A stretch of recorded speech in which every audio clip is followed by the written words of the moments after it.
Bismillahirrahmanirrahim. Assalamu alaikum students. This is the first lecture for our course of medicinal chemistry final year.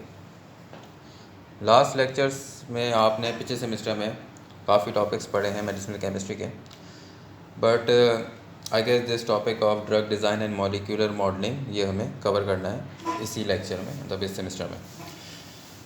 So we will start our course with the topic of drug design and molecular modeling, and we will study in detail about all the aspects of drug design and what are the things that we consider in the designing of drug and what are the techniques we used. So let's start with the simple introduction. What basically is medicinal chemistry?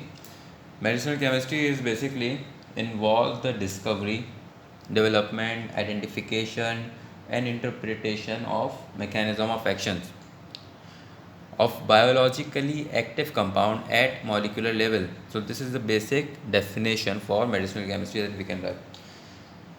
And keep that in mind that I will just provide some key points through these papers, but you have to write in detail your own lectures and prepare your own notes. So just prepare your notes from time to time.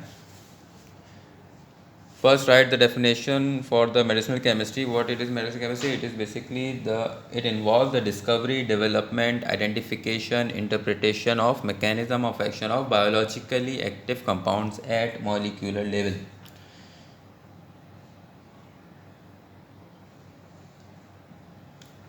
तो जो भी हमारे पास कोई drug की, अगर सबसे पहला क्या पॉइंट है हमारे पास डिस्कवरी का.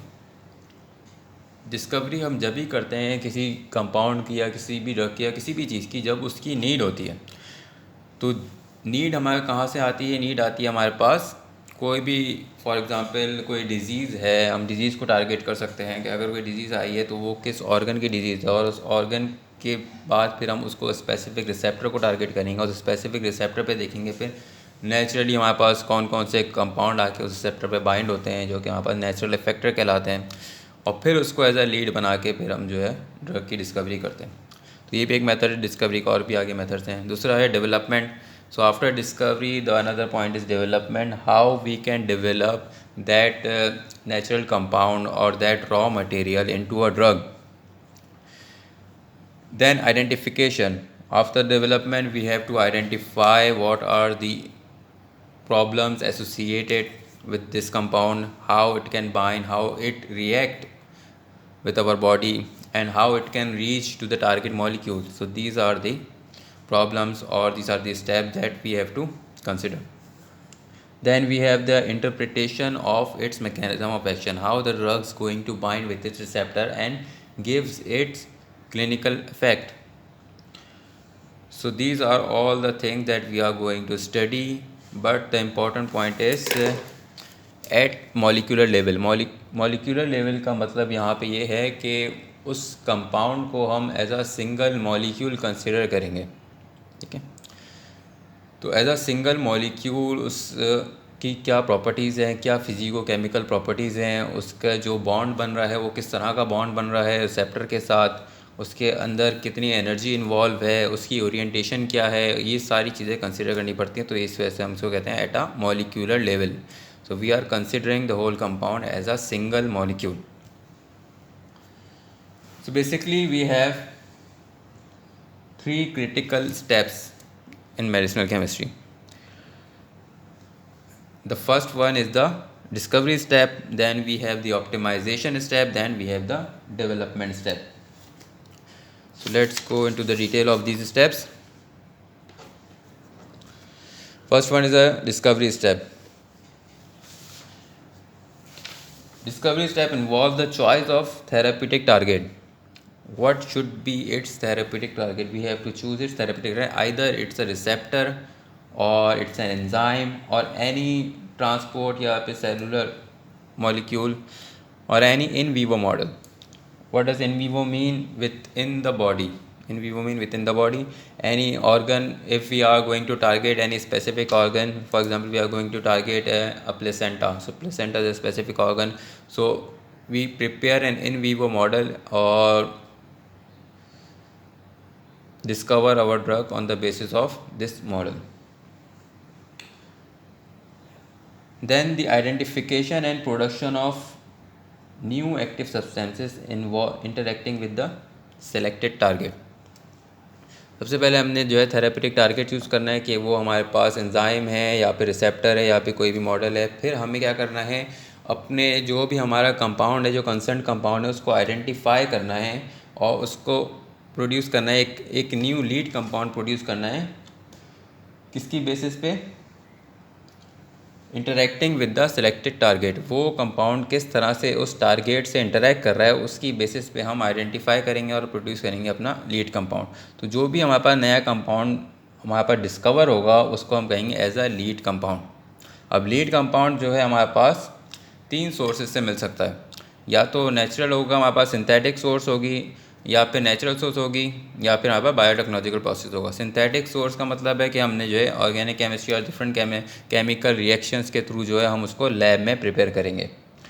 और दूसरा हमारे पास है, हमारे पास नेचुरल सोर्स, कोई भी नेचुरल प्लांट होगा या कोई भी एनिमल सोर्स होगा या कोई भी सोर्स होगी, उस सोर्स से हमारे पास वो मॉलिक्यूल आएगा और उसकी कोई ना कोई एक्टिविटी होगी उस थेरेप्यूटिक टारगेट पे जिसको हमने जो है अपना टारगेट बनाया है, उस रिसेप्टर पे या उस एंजाइम पे। तो वो नेचुरली हमारे पास किसी भी प्लांट वगैरह से हमें मिलेगा। थर्ड है हमारे पास बायोटेक्नोलॉजिकल प्रोसेसेस। बायोटेक्नोलॉजिकल प्रोसेस में हमारे पास जो है आ जाते हैं कि हम जो है उस कंपाउंड को प्रोड्यूस कर रहे हैं through the use of biochemical process, जो नेचुरल बॉडी के प्रोसेस हैं। फॉर एग्जांपल हम जो है डीएनए के अंदर कोई ऐसी म्यूटेशन करते हैं कि उसके बाद जो हमारे पास ट्रांसक्रिप्शन के बाद फिर जो हमारे पास प्रोटीन बनेगा, वो हम उसको उस प्रोटीन को हम as a lead compound use कर सकते हैं। तो बायोटेक्नोलॉजिकल प्रोसेस में पूरी बायोमेडिकल इंजीनियरिंग आ जाती है कि किस तरह से हम जो है ह्यूमन डीएनए या फिर किसी भी एनिमल या किसी भी बैक्टीरिया के डीएनए को भी यूज़ कर सकते हैं for the production of our concern lead compound. तो ये हमारे पास मेथड्स हैं to get a new active lead compound. तो what is the aim of getting a lead compound or discovering our aim here is to get the drug of high specificity and therapeutic index। तो ये सबसे अहम बात हमारे सबसे 2 important हमारे पास अहम पॉइंट होते हैं। एक हाई स्पेसिफिसिटी होनी चाहिए और उसके अलावा थेरेपेटिक इंडेक्स उसका बेहतर होना चाहिए। हाई स्पेसिफिसिटी का मतलब है कि जो हमारा कंसर्न रिसेप्टर है, कंसर्न टारगेट है, वो वहीं पे जाके बाइंड करे, उसका स्ट्रक्चर इतना ज़्यादा जर्नलाइज ना हो कि वो हर रिसेप्टर पे जाके बाइंड कर जाए और हर जगह अपनी एक्टिविटी प्रोड्यूस कर दे। तो जो हमारा कंसर्न रिसेप्टर है, भले वो रिसेप्टर की सब टाइप है, तो वो सब टाइप के ऊपर ही जाके बाइंड करना चाहिए।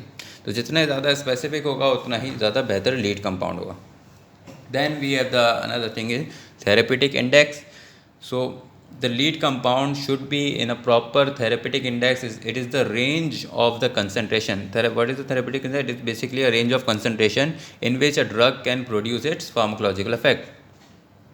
So this range of concentration should be in rational way, that is some logical way it is possible to obtain। तो ये बहुत ज़्यादा रेंज, बहुत ज़्यादा कंसंट्रेशन ना हो, बहुत कम भी ना हो। ये एक ऐसी स्पेसिफिक रेंज होनी चाहिए जो कि पॉसिबल हो कि हम उसको लैब में बना सकें और पेशेंट को जो है एडमिनिस्टर कर सकें। कुछ लीड कंपाउंड हमारे पास बन जाते हैं लेकिन उनका जो थेरेपेटिक इंडेक्स है वो इस तरह से होता है कि उसकी जो डोजेज होती है वो बहुत ज़्यादा रिक्वायर्ड होती है। तो इतनी ज़्यादा रिक्वायर्ड होती है कि वो पेशेंट्स को नहीं दे पाते, तो इसलिए जो है फिर वो नाकाम हो जाते हैं, वो फिर आगे फिर उसका प्रोसेस नहीं होता। लेकिन और कुछ हमारे पास लीड कंपाउंड वो इतने ज़्यादा पोटेंट होते हैं कि हम उसको जो है बिल्कुल माइक्रो मिलीलीटर की कंसनट्रेशन में भी दें तो भी जो है उनका इफेक्ट ना प्रोड्यूस होता है, तो उनको कंट्रोल करना बहुत मुश्किल हो जाता है। तो उसकी कंसनट्रेशन फिर ऐसे कंपाउंड भी जो है आगे जाके उनकी सेफ्टी प्रोफाइल नहीं बन पाती और वो जो हमारे पास एज ए न्यू ड्रग और लीड कंपाउंड अगर उसका फ़ायदा नहीं होता। तो थेरेपेटिक इंडेक्स जो है, वो जो रेंज है हमारे पास कंसंट्रेशन की, ये भी जो है ऐसी होनी चाहिए कि वो बिल्कुल ऑप्टिमल रेंज हो। Then we have the second step of drug discovery is optimization step. It deals with the improvement of lead structure. So in the optimization step there are processes in which through these processes our main target, our focus is on the potency, selectivity and toxicity।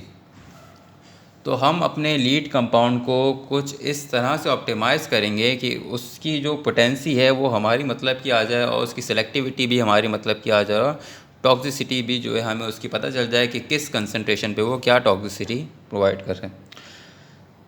Then analysis of SAR and mechanism of action. Optimization में फिर हम जो उसके SAR की analysis करते हैं कि वो जो मॉलिक्यूल है वो रिसेप्टर पे किस तरह से जाके बाइंड हो रहा है और उसका फार्माकोफोर जो है, ड्रग का वो पार्ट होता है जो जाके रिसेप्टर से बाइंड होता है। तो फार्माकोफोर की आइडेंटिफिकेशन भी जो है हमारे पास ऑप्टिमाइजेशन में स्टेप में होगी। और फिर अगर हम उसके SAR में या फिर स्ट्रक्चर के अंदर हम उसके अंदर कौन कौन सी चीज़ें हैं, कौन कौन से फंक्शनल ग्रुप्स हैं, उसको हम चेंज करके उसकी एक्टिविटी को बढ़ा सकते हैं या कम कर सकते हैं या उसकी टॉक्सिसिटी को कम कर सकते हैं, ये भी हम जो है ऑप्टिमाइजेशन में मैनेज करते हैं।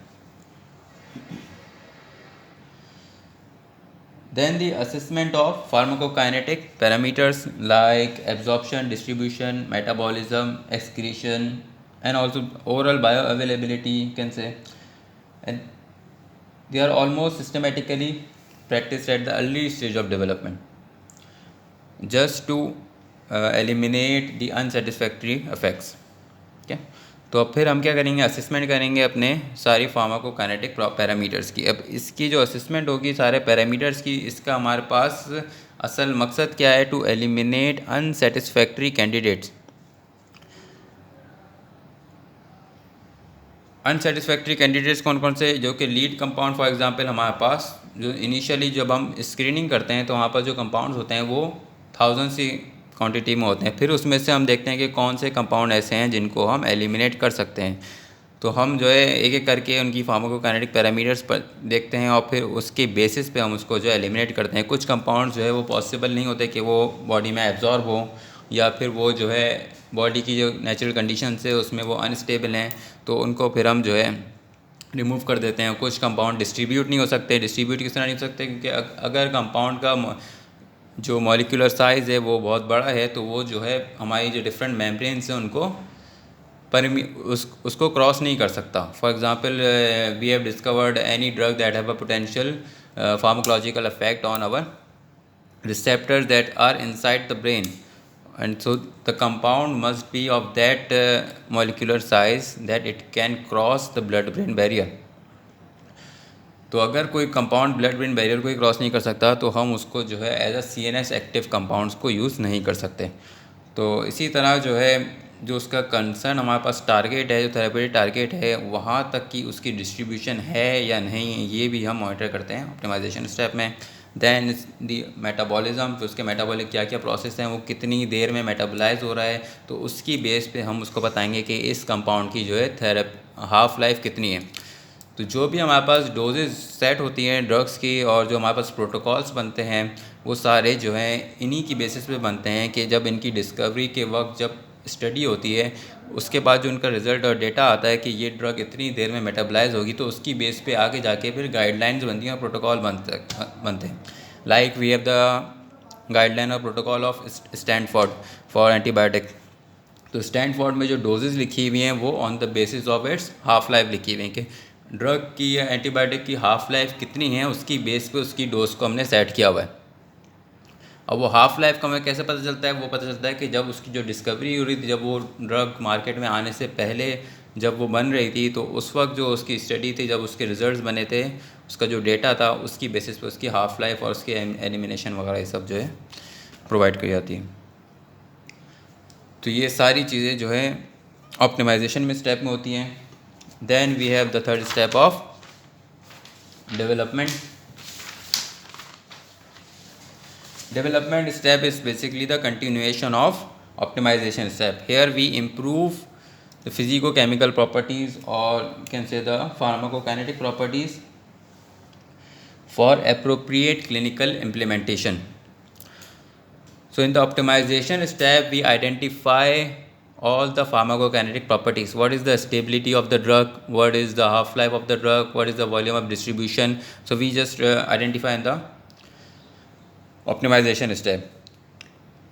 Then sometimes we eliminate the drugs that are inappropriate or unsatisfactory, but when we don't have any other drug left, तो हमें जो है डिस्कवर करना ज़रूरी है। तो हम सबसे पहले क्या करते हैं, उसको एलिमिनेट करने के बजाय हम उसके अंदर इम्प्रूवमेंट करने की कोशिश करते हैं। हम चाहते हैं कि कोई ऐसी प्रॉपर्टीज़ को हम इस तरह से चेंज करें कि हम उस ड्रग को जो है उसकी एलिमिनेशन हाफ लाइफ को इम्प्रूव कर सकें, जो हमारी टारगेटेड हाफ लाइफ है हम उसकी रेंज में लेकर आ जाएं, उसकी डिस्ट्रीब्यूशन को किस तरह से इम्प्रूव करें, उसके अंदर कोई ऐसा जो है कॉन्स्टिट्यूएंट उसके अंदर मिला दें या कोई पॉलीमर ऐड कर दें, या फिर उसके SAR के अंदर हम कुछ चेंजेस कर सकते हैं। अब SAR या फिर उसके स्ट्रक्चर के अंदर कोई ऐसा केमिकल कंपाउंड, कोई ऐसा फंक्शनल ग्रुप ऐड कर सकते हैं, या आपके कार्बन की चेन ऐड कर सकते हैं जो कि उसकी डिस्ट्रीब्यूशन को बढ़ा दे या कम कर दे। तो ये सारी जो इम्प्रूवमेंट होगी हमारे पास डेवलपमेंट के स्टेप में होगी। And it also involve the development of protocols and the development of safety profile. So on the basis of our findings, of physicochemical or pharmacokinetic properties, we develop the protocols and the safety profile of the concerned lead compounds. So यहाँ तक I hope clear हो गया होगा कि हमारे पास क्या क्या steps हैं जो हमें कंसिडर करने होते हैं for the discovery of new drug. Now how drugs are discovered. Drugs are basically discovered by the combination of modern computational techniques and then the experimental techniques. पहले ये होता था सिर्फ एक्सपेरिमेंटल टेक्निक्स की बेस पे जो है हम ड्रग्स को डिस्कवर करते थे, और हमारे पास एक्सरे डिफ्रैक्शन होता था, NMR होता था, जिसकी बेसिस पे हम ड्रग्स का स्ट्रक्चर या फिर जो हमारा रिसेप्टर है हम उसका स्ट्रक्चर वो रिकग्नाइज़ करते थे, फिर उसकी बेसिस पे हम जो है ड्रग को डिस्कवर करते थे। लेकिन अब हमारे पास जो कि कंप्यूटेशनल टेक्निक्स भी आ गई हैं, तो हम मॉडर्न कंप्यूटेशनल टेक्निक्स और एक्सपेरिमेंटल टेक्निक्स को कंबाइन करके हम क्या मालूम करते हैं, structural information of biologically active molecule and receptor target of specified disease. So first we have to target a specified disease that we are going to treat, or we are going to find some treatment for that specific disease. Then we are going to identify the receptors that are involved in that disease or in that disease pathway. Then we have to understand, or we have to identify the structure of that receptor as well, क्योंकि अगर हमारे पास receptor का structure हमें नहीं पता होगा तो हम उसका जो है एक्टिव मॉलिक्यूल नहीं बता सकते, और अगर रिसेप्टर का स्ट्रक्चर भी हमें पता चल जाएगा तो नेचुरल उसके ऊपर कौन से मॉलिक्यूल बाइंड होते हैं बॉडी के अंदर नेचुरली, उनका हमें जो है स्ट्रक्चर भी आइडेंटिफाई करना होगा, और जो हम लीड कंपाउंड यूज़ कर रहे हैं हमें उसका भी आइडेंटिफाई करना होगा। तो basically we use the combination of modern computational techniques and then experimental technique. So the first one and the most common method for the discovery of new drug is screening for new drugs. So what is basically screening? It is the most traditional method for the discovery of new drugs.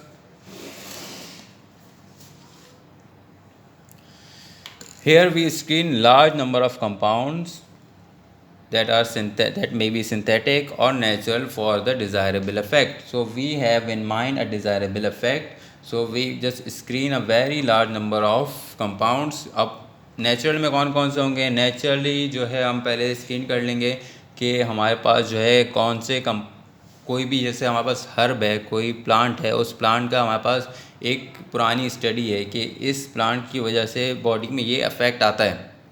For example we have the use of some herb that lead to bronchodilation. So we have that data of that specific plant.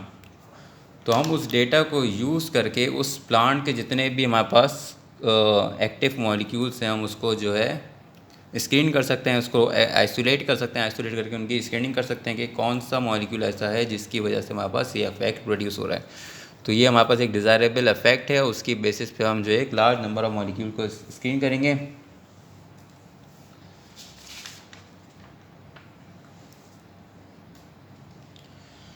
लेकिन इसकी वजह से और इसकी जो requirement of appropriate screening के लिए हमारे पास जो है 3 तरह के हमारे पास प्रोसीजर जो यूज़ होते हैं अभी। आपको ज़्यादातर किताबों में जो है ना ये दो प्रोसीजर्स मिलेंगे, in vitro and in vivo. In silico procedure ये हमारे पास अभी आया है। तो स्क्रीनिंग हमारे पास 3 तरीके से हो सकती है। एक इन विट्रो प्रोसीजर है जो हमारे पास जो है लैब के अंदर हम किसी भी मॉलिक्यूल के इफेक्ट को देख के या उसके ऊपर जो है एक्सपेरिमेंटल टेक्निक यूज़ करके हम स्क्रीनिंग कर सकते हैं। इन वीवो में क्या है, हम एनिमल्स के ऊपर जो है टेस्ट करते हैं या क्लिनिकल ट्रायल्स जो होते हैं वो बेसिकली वो एक तरह से इन वीवो होती है। तो एनिमल्स के ऊपर इफेक्ट देख के हम यूज़ कर सकते हैं। इन सिलिको में क्या है, इन सिलिको मतलब होता है कंप्यूटेशनल टेक्निक्स। हम कंप्यूटेशनल प्रोग्राम में अगर हम कोई रिसेप्टर को हम जो है सॉफ्टवेयर में लाकर उस रिसेप्टर के ऊपर उस ड्रग्स की बाइंडिंग देख सकते हैं, वो इन सिलिको टेक्निक में आ जाएगा। We have different limitations, although it is the most traditional method and it is the most effective one for the screening of new drug, but still we have different limitations in the screening process. And what are those limitations that we have to consider? Primary screen does not show activity even with large number of compounds. जो in vitro हमारे पास screens होती हैं, in vitro screening में हम सिर्फ उसकी physico chemical properties देख सकते हैं, जो हम जो है simple different experimental techniques use कर रहे हैं। उसकी फिजिको हम HPLC कर सकते हैं या उसकी यूवी से हम उसकी देख सकते हैं कि उसकी कंसंट्रेशन कितनी ज़्यादा है और सारी चीज़ें। बाकी NMR से हम उसका स्ट्रक्चर पर देख सकते हैं, हम एक्सरे क्रिस्टलोग्राफी से हम जो उसका स्ट्रक्चर देख सकते हैं। तो ये सारी हमारे पास प्राइमरी स्क्रीन है, लेकिन इससे हम एक्टिविटी का हमें पता नहीं चल सकता। तो हमारे पास इन विट्रो ऐसी टेक्निक्स नहीं होती जिससे हम एक्टिविटी के टाइम फिर इन वीवो पे आना पड़ता है। So in secondary in vivo screening animal models may not reflect the human disease. So this is another problem कि जो डिज़ीज़ हम ह्यूमन में देखना चाह रहे हैं, हो सकता है एनिमल के अंदर उस डिज़ीज़ का अफेक्ट कुछ डिफरेंट हो, वो उस एनिमल को किसी और पैथोलॉजिकल या फिजियोलॉजिकल पाथवे के थ्रू जो है वो अफेक्ट कर रही हो। तो there might be a difference of physiological और pathological pathways in both animals and humans. तो हम इन वीवो स्क्रीनिंग ऑब्वियसली हम ह्यूमंस पे नहीं कर सकते, हम एनिमल मॉडल्स पे करते हैं। तो ये इसका ड्रॉबैक है कि हमने जो पूरा डेटा प्रोवाइड किया है, जिसकी बेस पे हमें आगे प्रोटोकॉल्स और गाइडलाइंस बनानी है, वो डेटा जो है हमारा एनिमल मॉडल्स के ऊपर बेस करता है। तो ये इसका ड्रॉबैक है कि हम इसकी बेस पे ये नहीं कह सकते कि ह्यूमन में भी जो है इसका सेम इफेक्ट आएगा, जब तक इसको ह्यूमन पे ट्राई ना करें। देन वी हैव केमिकल में metabolize before reaching the its target. तो अगर हमने कोई ऐसा कंपाउंड बनाया, उस कंपाउंड की जो स्टेबिलिटी है वो हमने ह्यूमन मॉडल के हिसाब से या फिर ह्यूमन का जो बॉडी का जो सिस्टम में जो केमिकल्स हैं उसके हिसाब से हमने उसको एज अ स्टेबल मॉलिक्यूल बनाया है। लेकिन हो सकता है कि जो एनिमल हम यूज़ कर रहे हैं उसके अंदर वो स्टेबल ना हो और वो अपने टारगेट को पहुंचने से पहले ही मेटाबोलाइज हो जाए। तो ये भी एक इसका ड्रॉबैक है इन वीवो का कि हम जो है इसकी स्क्रीनिंग, हम उसका इफेक्ट हमें पता ही नहीं चलेगा जब तक वो टारगेट पे ना जाए। Then we have another drawback of chemical may not absorbed और distributed as in humans. Okay, तो एब्जॉर्प्शन में भी ऑब्वियसली डिफरेंट हमारे पास जो है कि हमारे पास ऑर्गन्स डिफरेंट होते हैं। बहुत सारे ऑर्गन्स के ऊपर जो हमारे पास जो लाइनिंग्स होती है, जो हमारे पास मेम्ब्रेन्स होती है, उनकी कंपोजिशंस में भी डिफरेंस आ जाता है। तो जब मेम्ब्रेन्स और उनकी कंपोजिशन में डिफरेंस आ जाएगा ह्यूमंस की और एनिमल्स में, तो हमारे पास जो हम ड्रग यूज़ कर रहे हैं तो हम उसका जो डिस्ट्रीब्यूशन है हम उसको जो है एग्जैक्टली नहीं बता सकते कि ये जो है ह्यूमंस के अंदर भी इसी तरह जाके डिस्ट्रीब्यूट होगी और टारगेट पे पहुंच जाएगी। तो यहाँ पर भी इसके जो यहाँ पास लिमिटेशन आ सकते हैं। तो एक पहली लिमिटेशन थी हमारे पास इन विट्रो के अंदर। इन विट्रो सिस्टम के अंदर क्या लिमिटेशन थी कि हमारे पास एक्टिविटी शो नहीं होती। इन वीवो के अंदर हमारे पास पहली लिमिटेशन थी कि वो जो है हमारे पास ह्यूमन मॉडल जो है वो जो डिज़ीज़ है, डिज़ीज़ का जो फिजियोपैथोलॉजिकल पाथवे है उसमें डिफरेंस है, उसके अलावा मेटाबॉलिज्म में डिफरेंस है, उसके अलावा हमारे पास एब्जॉर्प्शन में डिफरेंस है। Then the third limitation in the in silico system, in silico screening system specification may not be good enough to get the proper molecular model of desired chemical structure. तो in silico model के अंदर मसला ये आता है कि हमें exactly biomimetic model prepare करना पड़ता है। What is biomimetic? Bio means body और लाइफ, और mimetic means mimic mean exactly the same. तो जो हमारे पास बॉडी का, ह्यूमन बॉडी का जो मॉडल है वो एग्जैक्टली अगर 100% सेम है तो वो बायोमिमेटिक मॉडल होगा। तो कंप्यूटेशनल टेक्निक्स में हम बायोमिमेटिक मॉडल्स प्रिपेयर कर सकते हैं, ऐसा पॉसिबल है, लेकिन इसके लिए उस कंप्यूटर की जो हमारे पास स्पेसिफिकेशन है वो बहुत ही हाई चाहिए, जो ईज़िली जो है हर जगह अवेलेबल नहीं होती। और इसके बाद भी अगर हम इसको कोई ड्रग का इफेक्ट दें तो हो सकता है कि वो ड्रग जो है वो पूरी तरह वो वाले इफ़ेक्ट्स ना दिखा सके जो ह्यूमन बॉडी के अंदर हैं। ऑब्वियसली हम उसको फिर भी हम सारी चीज़ें कंप्यूटर पे नहीं ला सकते, तो स्टिल इसके ऊपर अभी फर्दर डेवलपमेंट हो रही है कि हम कंप्यूटर सिस्टम की स्पेसिफिकेशन इतनी बेहतर कर सकें कि हम जो है वो एग्जैक्टली बायोमिमेटिक मॉडल बनाएं और फिर ड्रग्स का उसके ऊपर इफेक्ट देख सकें। तो ये हमारे पास लिमिटेशन है स्क्रीनिंग की। Then we have after screening we have modification. एक मेथड था हमारे पास स्क्रीनिंग का और दूसरा मेथड है हमारे पास ड्रग डिस्कवरी का modification for improvements. So once the lead compound is identified, then we have to do some modification, and this modification can be done to improve its activity or to reduce its side effect। तो हमें पहले target बनाना है कि हमें जो है modification जो करनी है अपने लीड कंपाउंड के अंदर वो किस बेसिस पे करनी है। आइदर हमें जो है उसको इम्प्रूव करनी है उसकी एक्टिविटी को, या फिर हमें जो है उसका जो है साइड इफ़ेक्ट को रिड्यूस करना है। एंड अब इसकी मेथडोलॉजी क्या है मॉडिफिकेशन की, it can be done by simple chemical methods और it can be done by biomedical engineering method. जैसे कि मैंने अभी बताया था आप लोगों को कि modification of responsible gene in case of natural lead compound. Simple chemical methods क्या होंगे, हम उसके अंदर कोई भी फंक्शनल ग्रुप्स वगैरह ऐड कर देंगे तो उसकी जो एक्टिविटी होगी या तो इम्प्रूव हो जाएगी और साइड इफ़ेक्ट उसके कम हो जाएंगे। फॉर एग्ज़ाम्पल हमारे पास जो है एस्प्रिन थी, या एस्प्रिन के अंदर हमने सिंपल मॉडिफिकेशन की और एस्प्रिन जो थी वो COX-1 और COX-2 बोन दोनों को इनहिबिट करती थी। दैन हमने उसके अंदर कुछ ऐसी मॉडिफिकेशन की कि वो COX-1 को इनहिबिट नहीं करती, सिर्फ COX-2 को इनहिबिट करती है, और फिर उससे वो बन गई सेलिकॉक्सिब। तो सेलिकॉक्सिब जो है वो स्पेसिफाइड हो गई हमारे पास COX-2 के लिए। तो उसकी वजह से जो हमारे पास जो रिक्वायर्ड हमारा डिज़ायर्ड इफेक्ट था एनाल्जेसिक इफेक्ट वो इम्प्रूव हो गया, और जो अनडिज़ायर्ड इफेक्ट था जो कि हमारे पास एंटी प्लेटलेट इफेक्ट था वो अनडिज़ायर्ड था, वो एक साइड इफेक्ट था, तो वो हमने रिड्यूस कर दिया। तो सिंपल हमने जो है सिंथेटिक मॉडिफिकेशन की और उसका जो है एनाल्जेसिक इफेक्ट इम्प्रूव कर दिया और एंटी प्लेटलेट इफेक्ट हमने रिड्यूस कर दिया। Then we have biomedical engineering methods. तो ये उन कंपाउंड्स के ऊपर हो सकती है जो कंपाउंड्स हमारे पास नेचुरल प्रोटीन है। हम कुछ ऐसी ड्रग्स जो बायोलॉजिकल ड्रग्स होती हैं जो नेचुरल प्रोटीन्स होती हैं उनके अंदर मॉडिफिकेशन करने के लिए हम उसकी जो रिस्पॉन्सिबल जीन है उसके अंदर मॉडिफिकेशन कर सकते हैं, और DNA स्लाइसिंग के थ्रू या डिफरेंट मेथड्स के थ्रू जो है हम उस जीन के अंदर मॉडिफिकेशन करके हम उस लीड कंपाउंड को एक बिल्कुल डिफरेंट कंपाउंड बना सकते हैं। और वो मॉडिफिकेशन किस तरह होती है, सिंपल हम म्यूटेशन करते हैं जो जेनेटिक मटेरियल होता है जो हमारे पास न्यूक्लिक एसिड होते हैं उनके अंदर म्यूटेशन करके, या फिर उनका जो सीक्वेंस है उसको चेंज करके फिर हम जो है उसकी जो ट्रांसक्रिप्शन होगी फिर उसके बाद जो प्रोटीन बनेगा वो डिफरेंट बनेगा। The modification of lead compound after screening does not require the knowledge of drug target of or underlying disease. So this is the very important point to understand why we does not require the knowledge of drug target. Drug target का हमें knowledge की ज़रूरत क्यों नहीं है, वो इसलिए नहीं है, ये उस कंपाउंड की मॉडिफिकेशन की बात हो रही है जिसका पहले से थेरेपेटिक इफेक्ट था या जो पहले से हमारे पास कमर्शियली यूज़ होती है। इसकी एग्जांपल ये है कि when we have first generation cephalosporins lead to the development of further second and third generations.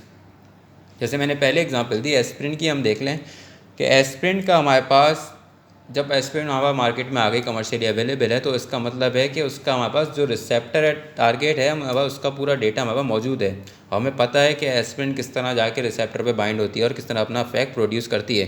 तो जब हम एस्प्रिन के अंदर मॉडिफिकेशन करके कोई नया कंपाउंड बनाएंगे तो हमें दोबारा रिसेप्टर पढ़ने की ज़रूरत नहीं है, हम सिर्फ उस कंपाउंड के हमें डेटा लेना है और उसके अंदर चेंजेस देखने हैं। इसी तरह जब हमारे पास सेफेलोस्पोरिन एंटीबायोटिक्स बनी थी, then in the start we have the first generation cephalosporin, फिर जो है आहिस्ता आहिस्ता करके जो है जो हमारे पास जो बैक्टीरिया थे या पैथोजेंस थे वो जो है सेफेलोस्पोरिन से उन्होंने रेजिस्टेंस डेवलप कर दिया।